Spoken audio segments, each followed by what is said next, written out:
Good afternoon and welcome to Opinion Journal. I'm Mary Kissel.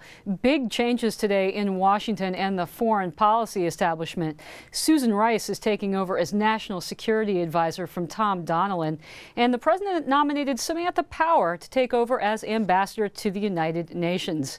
Here to comment is Fox News commentator and author Monica Crowley.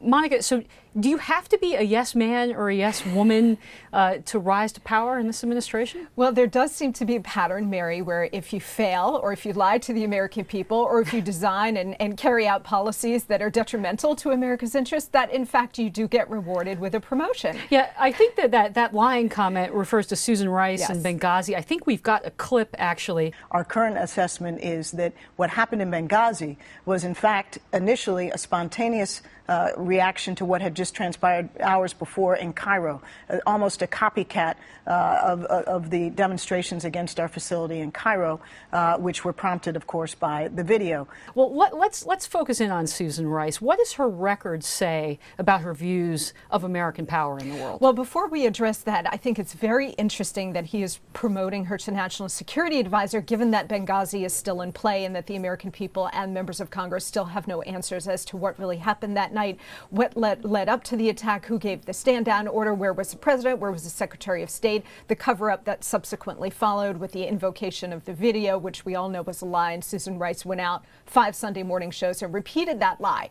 What's interesting about the promotion to this job is that, generally speaking, National Security Advisors are considered off limits in terms of testifying. So it may very well be, now it's not impossible, but it may very well be that by promoting her to this position, President Obama is trying to take her off the table in terms of testifying about that night and about how the video fiction came into play. Could have so on. insulated her. Right. You know, my colleague Brett Stevens did a terrific column on Susan Rice's career, particularly in Africa, because she has a long record to look at in foreign policy.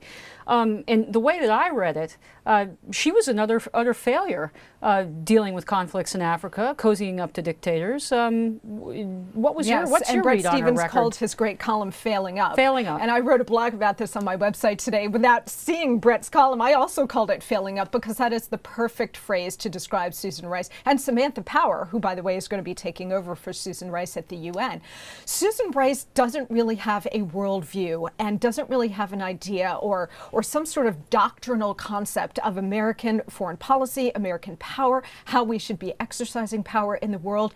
What we can see based on the last 25 years of Susan Rice, she was very prominent in the Clinton years, very prominent obviously in the Obama years, is that what guides her is not some sort of overarching view of America's place in the world and how we should be carrying out power and protecting our interests and advancing those interests, but more of a political calculation. Everything kind of goes into this political lens and calculation where, you know, when she was trying to deal with genocide in Africa, Rwanda, and elsewhere in the 1990s, it was always, well, how is this going to play in the Congress? How is this going to play in the next election? So she's a politico, she's like a political Jack Lew animal at Treasury. However, Samantha Power does have a view of American foreign policy abroad. I've got a quote that I want to put up on the screen from March 2003, The New Republic, and I quote, "U.S. foreign policy has to be rethought. It needs not tweaking but overhauling. We need a historical reckoning with crimes committed, sponsored, or permitted by the United States." Monica,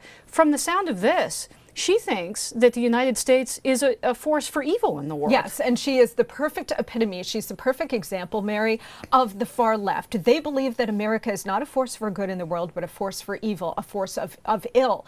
And look, President Obama believes this as well. He hasn't been quite as explicit as Samantha Power was in that comment, but it explains his approach to the world, which is that America needs to be taken down a notch or 2 or 10, and that takes the form of retrenchment abroad, gutting our military here at home and abroad, and apologies. That's what his foreign policy has essentially been for the last 5 years. So she is right in line with that.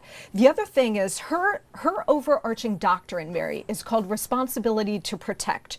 She created this doctrine that the United States should be intervening wherever there is a slaughter.